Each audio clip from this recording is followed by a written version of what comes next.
Picture the Iraqi desert on a bleak, rain-swept afternoon in late February. The wind is howling, whipping up a blinding mix of sand and moisture.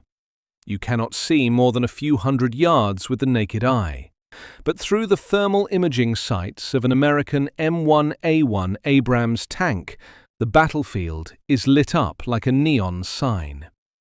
Ahead lies the Medina Luminous Division of the Iraqi Republican Guard, dug in, waiting, and completely unaware that the Reaper is already knocking at their door. Welcome back to the channel, where we dissect the brutal geometry and cold, hard logistics of modern warfare. If you want to understand what really happens when steel meets flesh on the battlefield, hit that subscribe button and ring the bell so you never miss a briefing. Before we get into the sand and the armor, I want to hear from you. What do you consider the most dominant main battle tank of the Cold War era, and why? Drop your answer down in the comments section right now. Today we are tearing apart the Battle of Medina Ridge. This was the largest tank-on-tank engagement of Operation Desert Storm, and arguably the largest clash of armor since the Battle of Kursk in World War II. But to understand how hundreds of American tanks completely obliterated an entrenched elite enemy force in a matter of hours, we have to rewind the clock. We have to look at the decades of strategic miscalculations, industrial preparations, and doctrinal shifts that made this slaughter inevitable. The roots of this battle were not planted in the sands of Kuwait in 1990, but in the jungles of Vietnam 2 decades earlier. Following the withdrawal from Southeast Asia, the United States military was a broken institution. Morale was in the gutter, equipment was aging, and the Soviet Union was massing massive armored formations in Eastern Europe, ready to punch through the Fulda Gap in West Germany. The Pentagon realized that if World War III kicked off, the US Army would be vastly outnumbered by Soviet tanks. They could not win a war of attrition. They needed a technological and doctrinal revolution. This realization birthed 2 things that would seal the fate of the Iraqi army years later. First was the development of the Big Five weapons systems, which included the M1 Abrams tank, the M2 Bradley infantry fighting vehicle, and the AH-64 Apache attack helicopter. Second was a revolutionary warfighting doctrine known as AirLand Battle. AirLand Battle was designed to defeat a numerically superior enemy by synchronizing close air support, mobile armor, and precision artillery to strike deep into the enemy's rear echelons, paralyzing their command and control before systematically destroying their frontline units. It was a doctrine of aggressive maneuver, relentless tempo, and overwhelming firepower. The American military spent the entire 1980s training for this exact scenario at the National Training Center in the Mojave Desert, fighting a simulated Soviet enemy. They practiced moving massive armored formations at night, coordinating complex live-fire maneuvers, and mastering the art of mechanized warfare. Meanwhile, halfway across the world, Saddam Hussein was fighting a very different kind of war. From 1980 to 1988, Iraq was locked in a brutal, grinding conflict with Iran. This war was a meat grinder, characterized by World War I-style trench warfare, static defensive lines, human wave attacks, and the liberal use of chemical weapons.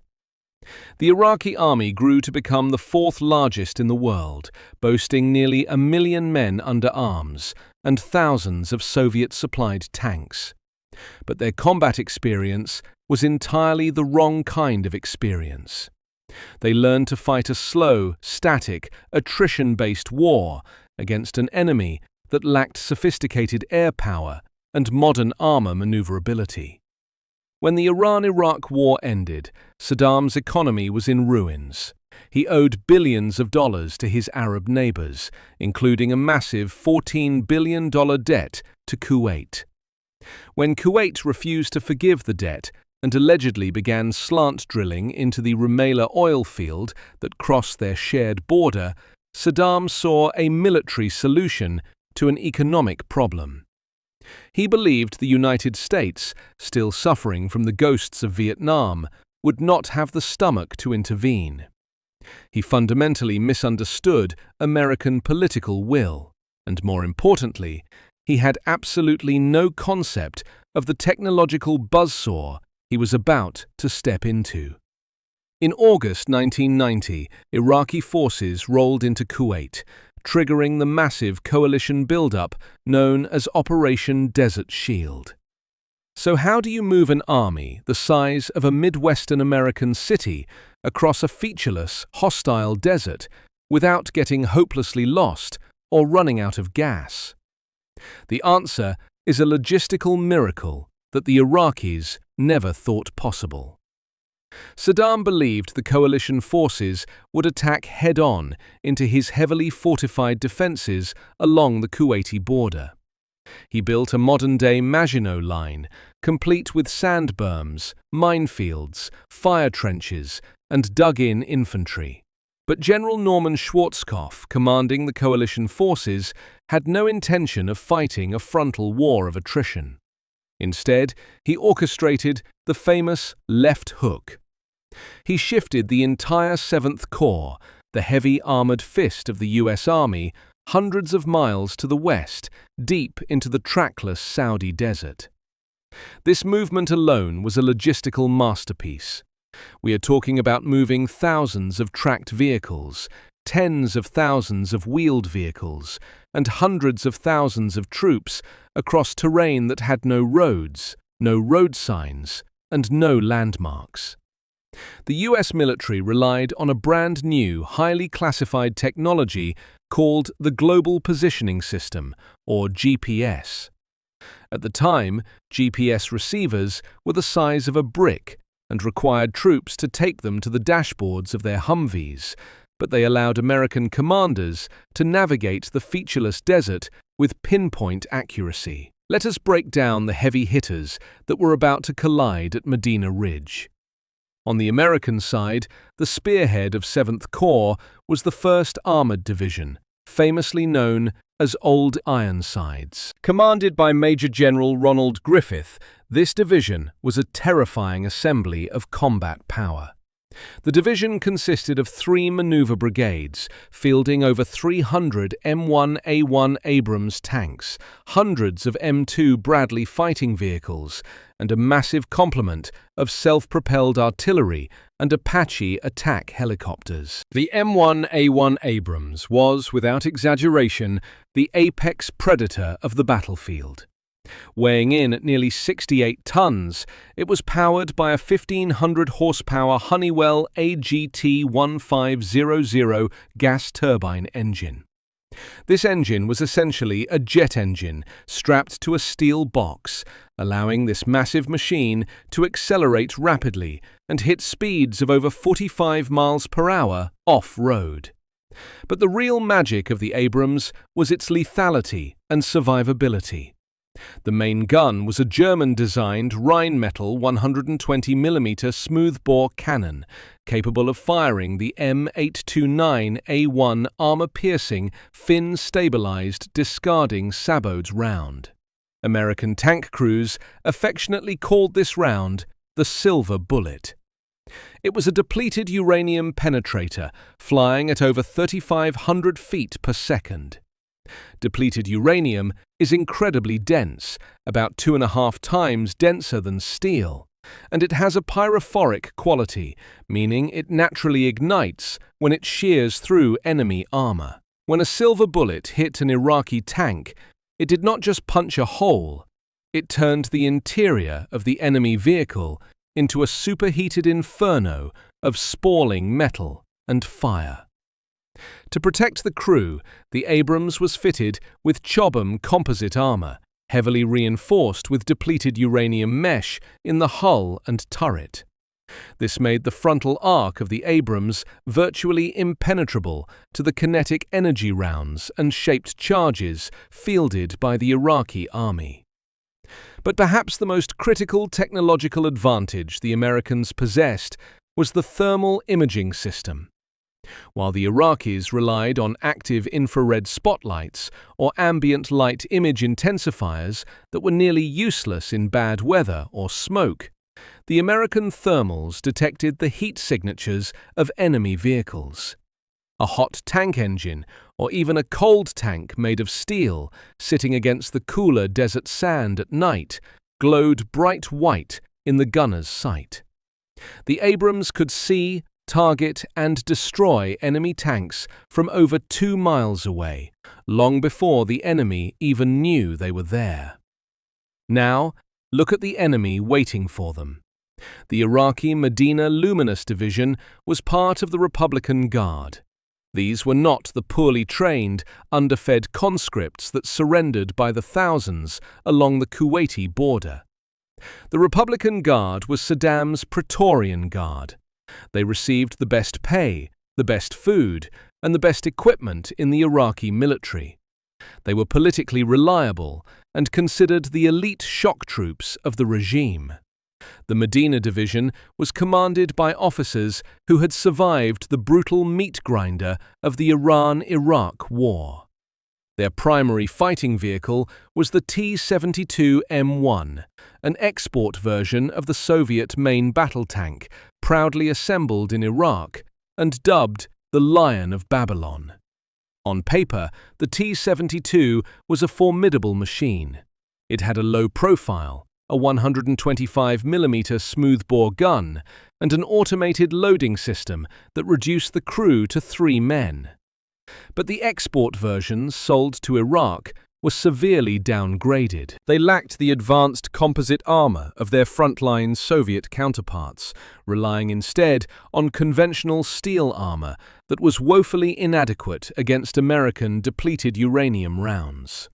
Their ammunition was older, steel core penetrators that simply shattered against the heavy armor of the Abrams. Why would an elite armored division dig their tanks into the sand instead of using them for mobile warfare? This is where the fatal flaw of Iraqi doctrine comes into play. The Iraqi commanders, drawing on their experiences against Iran, believed in the power of static, prepared defenses.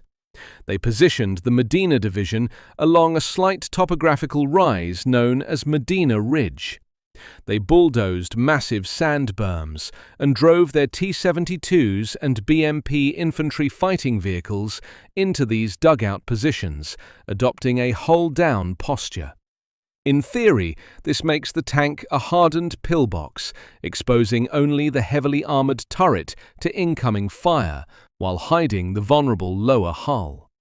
It is a classic defensive tactic, reminiscent of the German positions at the Silo Heights in 1945, or the French defensive strongpoints.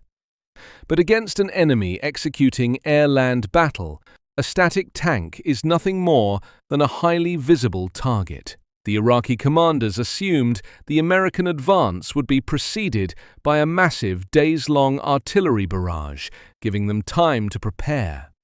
They assumed the Americans would not attack in the middle of a blinding rainstorm.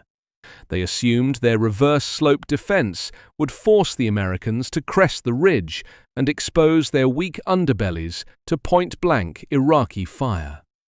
They assumed wrong on every single count. You have to understand the sheer logistical nightmare required to keep the 1st Armored Division moving forward. This was not a leisurely road march. The Abrams tank is an absolute gas guzzler, getting roughly 3 gallons to the mile. An entire U.S. Armored Division consumes upwards of 600,000 gallons of fuel every single day of combat operations. To sustain this, the U.S. Army relied on an endless convoy of heavy expanded mobility tactical trucks, or HEMTs, specifically the M978 fuelers. These 8-wheel drive logistical lifelines had to navigate the same treacherous desert terrain, keeping pace with the armored spearhead. The logistical tail of 7th Corps was a rolling iron mountain, pushing ammunition, food, water, and spare parts forward at a relentless pace. If the logistics failed, the armored fist would grind to a halt in the sand, becoming sitting ducks. But the logistical ballet was executed flawlessly, a testament to American industrial might and operational planning. The ability to project this much mechanized power across thousands of miles of ocean and then sustain it in a hostile desert environment is a feat unmatched in military history, making the supply lines of World War II look like a high school science project. As the ground war commenced on February 24, 1991, the 7th Corps began its massive sweeping maneuver. The 1st Armored Division, acting as the northern hinge of this great flanking movement, pushed deep into Iraq, destroying scattered resistance and overrunning forward outposts. The weather was atrocious. Heavy cloud cover, driving rain, and fierce winds grounded much of the coalition's close air support. For the Iraqis, this weather felt like a godsend. They believed the storm would blind the American air power and force the ground troops to fight a close-quarters brawl where the T-72's lack of advanced optics would not matter. The commander of the Medina Division ordered his tanks to remain cold, keeping their engines off to avoid showing up on thermal scans, waiting in the silence of the desert rain for the American silhouettes to appear over the ridge. They sat in their steel coffins, confident in their defensive line, completely unaware that the 1st Armored Division was bearing down on them like a freight train in the dark, guided by satellites and armed with kinetic energy weapons that would render their sand berms completely useless. The stage was set for a violent collision of two completely different philosophies of war, and as the lead elements of the 2nd Brigade crested the horizon, the largest tank battle in modern American history was about to begin. The lead elements of the 2nd Brigade, 1st Armored Division, commanded by Colonel Montgomery Meigs, pushed relentlessly through the driving rain and the biting 40-degree Fahrenheit wind chill. Colonel Meigs was a man steeped in American military heritage, being a direct descendant of the Union Army's Quartermaster General during the Civil War. He understood that logistics brought his tanks to the fight, but raw, unforgiving firepower was going to win it. As his M1A1 Abrams tanks churned through the muddy desert, they were operating in a completely different technological dimension than the Iraqi forces waiting just over the horizon. To truly grasp the slaughter that was about to unfold, we have to look inside the turret of the Abrams and dissect the choreography of death that its 4-man crew was trained to execute. The heart of the American tank was its sophisticated fire control system. When a gunner in an Abrams acquired a target through his thermal sights, he did not just guess the distance and pull the trigger. He lased the target with a neodymium yttrium aluminium garnet laser rangefinder. In a fraction of a second, the laser bounced off the enemy tank and returned, calculating the exact distance to the inch. This data was instantly fed into the tank's solid-state ballistic computer. But the computer did not stop there. It automatically factored in the crosswind using a sensor mounted on the turret roof. It factored in the ambient air temperature, the barometric pressure, the temperature of the ammunition inside the ready rack, and even the slight droop of the gun barrel caused by the heat of previous firings. The computer then automatically adjusted the reticle in the gunner's sight. All the gunner had to do was put the crosshairs back on the center of mass and squeeze the triggers. This entire process took less than 3 seconds. Compare this to the Iraqi T-72 M1. The Iraqi gunner relied on a stadiometric rangefinder, which essentially required him to match the silhouette of the American tank to a series of etched lines in his optical sight to estimate the range. If the target was obscured by smoke rain, or darkness, the Iraqi gunner was effectively blind. Even if he could see the target, he had to manually input the estimated range into his mechanical ballistic drive. In the chaotic, terrifying environment of a tank battle, this manual process was slow, prone to human error, and completely ineffective at long ranges. How do you fight a war when your enemy can calculate the exact mathematical formula required to end your life before you even know they are on the battlefield? The answer is, you do not fight, you just die. At approximately noon on February 27, 1991, the thermal screens inside the American tanks began to glow with dozens of bright white hotspots. The Medina Division, desperately trying to stay warm and keep their turret batteries charged in the freezing rain, had made a fatal error. They had turned on their tank engines to idle. In doing so, they painted a massive thermal bullseye on their own backs. The American tanks were still over 3,000 yards away, well beyond the maximum effective range of the Iraqi 125mm guns. But for the Abrams, this was prime killing distance. The command echoed over the American radio nets, authorizing weapons free. Inside the Abrams, the loader, a 19-year-old kid fueled by adrenaline and repetition, grabbed a 40-pound M1A1 depleted uranium shell from the blast-doored ammunition compartment. He slammed it into the breech of the 120mm smoothbore gun, yelled "up," and stepped clear of the massive recoil path. The gunner squeezed the triggers. The Abrams violently rocked backward on its suspension as a massive plume of fire and overpressure kicked up a shockwave of desert mud. The depleted uranium penetrator left the muzzle at over 3,500 feet per second, breaking the sound barrier 3 times over. Flight time to the target was less than 2 seconds. When the penetrator struck the frontal armor of the dug-in T-72, the physics of the impact were horrifying. The sheer kinetic energy liquefied the steel armor, punching through the turret like a hot needle through butter. But the real devastation happened inside the Iraqi tank.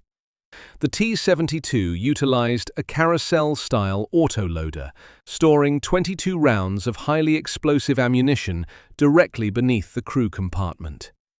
When the superheated spalling from the American penetrator hit that unprotected ammunition, the result was a catastrophic secondary explosion. The blast wave instantly vaporized the 3-man Iraqi crew and blew the 12-ton turret hundreds of feet into the air, a grisly phenomenon known as the jack-in-the-box effect. Up and down the line of the 2nd Brigade, the desert erupted in a rolling crescendo of thunder. Within the first few minutes, dozens of Iraqi tanks were reduced to burning pyres of twisted metal. The Iraqi commanders were completely paralyzed by the sudden, invisible onslaught. They were taking devastating fire from an enemy they could not see, through a rainstorm that was supposed to protect them. This technological and tactical overmatch bears a striking resemblance to the naval engagements of the Battle of the Philippine Sea during World War II. During that battle, American radar and proximity fuses allowed U.S. Navy gunners and fighter pilots to slaughter Japanese aircraft long before they could get into effective strike range, earning the engagement the nickname the Great Marianas Turkey Shoot. At Medina Ridge, the Abrams tanks were treating the elite Republican Guard like clay pigeons. Desperate to fight back, the surviving Iraqi tanks elevated their guns and fired blindly into the rain, hoping to hit something. But because they were guessing the range, their high-explosive anti-tank rounds were falling short, detonating harmlessly in the mud 1,000 yards in front of the American lines. The American advance did not slow down. The Abrams tanks fired on the move, their gyroscopically stabilized gun turrets remaining locked on target, while the 60-ton hulls pitched and rolled over the uneven desert floor. But the tanks were not alone in this mechanized meat grinder. Operating on the flanks of the armor were the M1A1 Bradley infantry fighting vehicles. While the Bradley mounted a 25mm chain gun, its real tank-killing power came from the BGM-71 TOW missile system. TOW stands for Tube-Launched, Optically Tracked, Wire-Guided. When a Bradley gunner fired a TOW, the missile left the tube and trailed two incredibly thin copper wires behind it, connecting the missile to the vehicle. The gunner simply had to keep his crosshairs on the Iraqi tank. The Bradley's fire control system tracked a flare on the back of the missile and sent steering commands down the wires to guide the missile precisely to the point of aim. The TOW missiles slammed into the Iraqi sand berms, blowing away the protective dirt, or hit the exposed turrets of the BMP infantry fighting vehicles, turning them into blazing infernos. The Iraqi defensive line, built on the premise of static, dug-in survivability, had become a death trap. This static defensive mindset is reminiscent of the German use of Panther tank turrets mounted on concrete bunkers along the Gothic Line in Italy in 1944. While formidable from the front, a static gun is ultimately blind and easily overwhelmed by a mobile enemy with superior fire control and coordinated combined arms. And combined arms was exactly what the Americans were bringing down on the Medina Division. As the tanks and Bradleys systematically dismantled the front-line Iraqi armor, the American artillery began its grim work on the enemy rear echelons. The skies above the Iraqi positions were torn apart by the arrival of the Multiple Launch Rocket System, or MLRS. American troops affectionately called it the Grid Square Removal Service. Each MLRS tracked vehicle carried 12 rockets, and each rocket was packed with 644 dual-purpose improved conventional munitions, or DPICM. These were essentially cluster bombs. When a battery of MLRS fired, they could saturate an area the size of a square mile with thousands of these sub-munitions. The bomblets rained down from the sky, detonating above the Iraqi trenches and soft-skinned supply trucks. The shaped charges punched through engine blocks, while the fragmentation shredded the Iraqi infantry, desperately trying to take cover. What happens to the human mind when the very earth around you is exploding? Your tanks are spontaneously erupting in flames, and the enemy is still an invisible phantom in the storm. The psychological shock was absolute. The Medina Division, an elite unit hardened by 8 years of brutal war with Iran, began to disintegrate under the sheer volume and precision of American firepower. By early afternoon, the 2nd Brigade crested the slight elevation of Medina Ridge itself. As they looked down into the valley below, they found the main logistical and staging area of the Iraqi 2nd Armored Brigade. It was a target-rich environment of unprecedented scale. Hundreds of Iraqi trucks, command vehicles, air defense artillery pieces, and reserve tanks were parked in tight formations. The American tank commanders did not even have to search for targets anymore. The engagement turned into a frenzied, rapid-fire execution. The Abrams crews were firing as fast as the loaders could shove rounds into the breach, sometimes achieving a rate of fire of 1 round every 7 seconds. The smell of burnt cordite and the deafening whine of the turbine engines filled the turrets as the American armor rolled straight through the burning wreckage of the Iraqi division. Apache attack helicopters, previously grounded by the worst of the rainstorm, finally found a break in the weather and swooped in low over the battlefield. They hovered behind the American lines, unleashing salvos of AGM-114 Hellfire missiles. The laser-guided hellfires struck the Iraqi tanks from above, hitting the thinner top armor and ensuring absolute destruction. In less than 2 hours of intense combat, the 2nd Brigade of the 1st Armored Division completely annihilated the 2nd Armored Brigade of the Medina Luminous Division. The Americans destroyed over 60 Iraqi tanks, dozens of armored personnel carriers, and hundreds of soft-skinned vehicles. The burning wreckage stretched for miles, a graveyard of Soviet-era steel smoldering in the Kuwaiti rain. The American losses were staggeringly light, with only a handful of vehicles damaged, mostly from friendly fire or mines, and incredibly, 0 American soldiers were killed by enemy fire during the main assault on the ridge.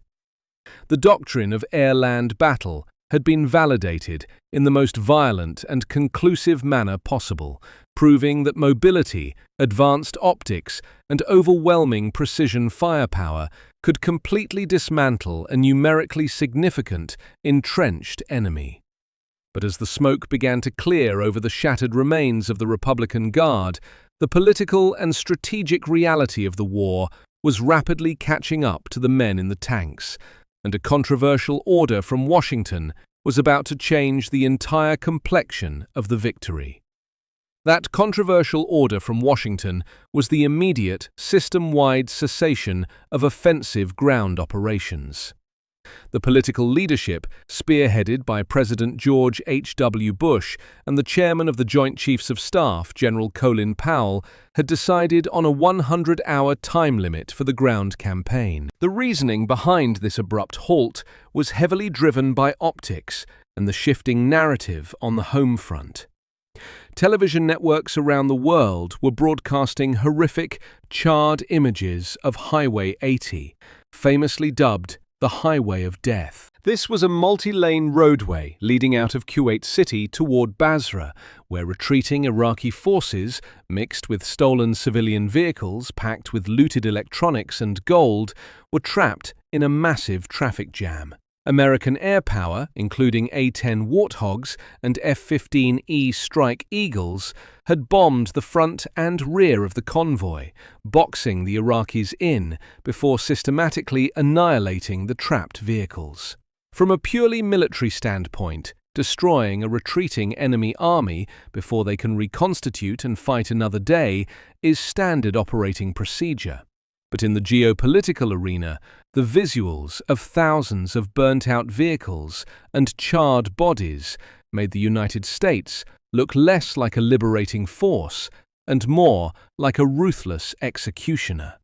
Washington feared that the coalition of Arab nations, which had been so painstakingly assembled to push Saddam out of Kuwait, would fracture if the slaughter continued into the heart of Iraq. Why would a victorious army stop its advance when the enemy's throat is completely exposed? It is a question that has haunted military commanders for centuries. The decision to halt 7th Corps at the 100-hour mark draws a direct and painful parallel to the aftermath of the Battle of Gettysburg in July of 1863. Union General George Meade had just shattered Robert E. Lee's Army of Northern Virginia over 3 days of brutal, bloody combat. Lee's army was bleeding, exhausted, and trapped against the swollen Potomac River, desperately trying to retreat back into Virginia. President Abraham Lincoln begged Meade to pursue and destroy the Confederate Army, recognizing that annihilating Lee's forces would effectively end the Civil War then and there. But Meade hesitated, citing the exhaustion of his own troops and poor weather, allowing Lee to escape and prolonging the American Civil War for another 2 agonizing years. In late February of 1991, General Norman Schwarzkopf and his field commanders were forced to halt their armored columns, while elements of the elite Republican Guard, including heavily armed remnants of the Hammurabi and Medina divisions, were still fleeing toward the safety of Basra. The failure to completely close the trap and annihilate these units had immediate and disastrous consequences. Just weeks after the ceasefire, Saddam Hussein unleashed those very same surviving Republican Guard tanks and helicopter gunships to mercilessly crush the Shia uprisings in southern Iraq and the Kurdish rebellion in the north, slaughtering tens of thousands of civilians who had risen up expecting American support. The tactical victory at Medina Ridge was absolute, but the strategic follow-through was paralyzed by political hesitation. To truly decode the lopsided nature of Medina Ridge, we must look beyond the armor plate and the depleted uranium rounds and examine the invisible, multidimensional war being waged in the electromagnetic spectrum. The Iraqi army fought this battle completely deaf, dumb, and blind. Saddam's commanders relied on centralized top-down communication networks, utilizing hardwired telephone lines and easily interceptable radio frequencies. In the weeks leading up to the ground invasion, coalition electronic warfare aircraft like the EF-111 Raven and the EC-130H Compass Call actively jammed and dismantled the Iraqi command and control infrastructure. When the 1st Armored Division began its assault, the Iraqi brigade commanders could not talk to their division headquarters, and the division could not talk to Baghdad. They were isolated islands of armor, unaware of the massive, sweeping maneuver developing on their flanks. Contrast this profound ignorance with the absolute information dominance possessed by the United States military. High above the rain clouds, the Air Force was operating a brand new, highly classified asset known as the E-8 Joint Surveillance Target Attack Radar System, or JSTARS. This was a modified Boeing 707 airliner equipped with a massive 24-foot-long, canoe-shaped radome under its forward fuselage. The JSTARS utilized synthetic aperture radar and moving target indicators to scan the desert floor for hundreds of miles. It could detect the movement of a single Iraqi supply truck or a column of T-72 tanks in pitch-black darkness and blinding rain. The operators sitting at the radar consoles inside the JSTARS aircraft were relaying the exact grid coordinates of the Medina Division's defensive lines directly to the tactical operations centers of 7th Corps. How do you fight an enemy who is literally watching you from the stratosphere, tracking your every move in real time? You cannot. This level of battlefield transparency was a revolutionary leap forward in warfare. Compare the intelligence picture at Medina Ridge to the catastrophic intelligence failure during the Battle of the Bulge in December of 1944. In the Ardennes forest, heavy winter overcast grounded Allied reconnaissance aircraft, blinding American commanders and allowing 3 entire German armies to mass in secret and launch a devastating surprise offensive that nearly broke the Allied lines. At Medina Ridge, the weather was just as bad, but American technology had evolved to the point where the weather no longer mattered.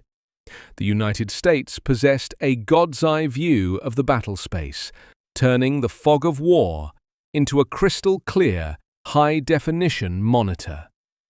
The economic and industrial realities that made this victory possible are just as staggering as the tactical execution. The Battle of Medina Ridge was the ultimate return on investment for the trillions of dollars poured into the American defense industrial base during the 1980s under the Reagan administration.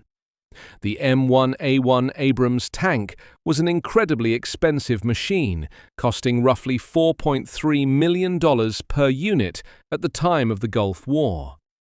A single M829A1 depleted uranium sabot round cost thousands of dollars. The BGM-71 tow missiles, being fired by the Bradley fighting vehicles, cost roughly $18,000 every time a gunner pulled the trigger. When you realize that American forces were firing hundreds of these munitions per hour during the engagement, The financial burn rate of this battle becomes almost incomprehensible. But this was the exact economic doctrine the Pentagon had banked on. They chose to spend treasure instead of blood. How do you measure the value of a $4 million tank? Or a $1 million thermal sighting system? You measure it by the fact that the 1st Armored Division was able to drive straight into the teeth of an entrenched elite enemy armored division and come out the other side without sending a single platoon of American boys home in flag-draped transfer cases. The industrial mobilization required to sustain this high-tech warfare was a modern evolution of the arsenal of democracy from World War II. In the 1940s, American factories, like Ford's Willow Run plant in Michigan, were churning out B-24 Liberator bombers through sheer brute force mass production of steel and aluminum. In the 1980s and 90s, the industrial base had shifted. The new arsenals were clean rooms in California and Texas, manufacturing solid-state ballistic computers, delicate infrared sensors, and precision-guided munitions. The American economy proved it could mass-produce advanced, delicate technology and make it rugged enough to survive the brutal vibration, sand, and heat of mechanized combat. Logistically, the effort to supply the 1st Armored Division during this sweeping maneuver was a miracle of modern military science. We often focus on the trigger pullers, but the real heroes of Medina Ridge were the truck drivers, the mechanics, and the quartermasters. The 7th Corps consumed over 2 million gallons of fuel and required thousands of tons of ammunition and water every single day. The supply lines stretching back to the Saudi ports were hundreds of miles long, traversing featureless desert.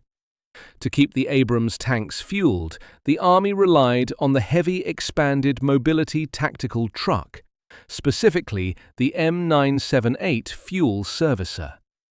These massive 8-wheel drive logistical lifelines had to drive through the same mud, minefields, and enemy fire as the combat units. If the HEMTTs had bogged down in the mud, or if the supply columns had gotten lost without their primitive GPS receivers, the American armored fist would have run out of gas right in front of the Iraqi guns. The entire AirLand Battle doctrine was built on a fragile logistical tether, and the fact that it held together under the friction of a massive, fast-paced ground war is a testament to the obsessive planning of the American logistical command. We also have to acknowledge the immense physical and psychological toll on the American tank crews. By the time the 1st Armored Division reached Medina Ridge on February 27th, these men had been awake for nearly 3 days straight. They were operating on adrenaline, instant coffee, and the sheer terror of combat. The interior of an Abrams tank in combat is a brutal environment. It smells of sweat, hydraulic fluid, and the sharp, acrid stench of burnt cordite from the main gun. The noise is deafening. A constant roar of the turbine engine, mixed with the violent, bone-rattling shock of the 120mm cannon firing. The crews were wearing heavy, cumbersome chemical protective suits known as mop gear because the threat of Saddam Hussein launching a desperate nerve gas attack was a constant, terrifying reality. They were fighting through sheer exhaustion, scanning their glowing green thermal sights until their eyes burned. Yet despite the fatigue, their training took over. The thousands of hours spent at the National Training Center in the Mojave Desert, endlessly practicing gunnery tables and platoon maneuvers paid off in blood. They operated their machines with cold mechanical precision, turning the chaos of the battlefield into a systematic, industrial-scale slaughter. The Battle of Medina Ridge stands as the absolute apex of 20th-century armored warfare. It was the moment where the ghosts of Vietnam were finally exorcised on the sands of the Middle East. It proved that a professional, all-volunteer military, armed with cutting-edge technology and operating under a doctrine of aggressive, synchronized maneuver, could completely dismantle a massive, static, conscript-heavy army. The Iraqis fought the war they knew, a war of trenches, berms, and attrition. The Americans fought a war from the future, utilizing space-based navigation, airborne radar surveillance, and thermal optics to strip away the enemy's ability to hide. The destruction of the Medina Luminous Division was not just a tactical victory. It was a violent paradigm shift that forced every military on the planet to completely rethink how ground wars would be fought in the 21st century. It demonstrated that mass without precision is just a target, and armor without advanced optics is just a steel coffin waiting to be buried. War is ultimately a brutal equation of physics, logistics, and willpower, and at Medina Ridge, the American military solved that equation with terrifying efficiency. Now I turn the briefing over to you. Based on the overwhelming success of the M1 Abrams during Desert Storm, which of the following technological advancements do you believe was the most critical factor in achieving this lopsided victory? Was it A, the Chobham composite and depleted uranium armor that made the tanks virtually indestructible? B, the thermal imaging sights that allowed crews to see through rain, smoke, and darkness? Or C, the computerized fire control system that guaranteed first-round hits while moving at top speed? Let me know your choice and your reasoning down in the comments section.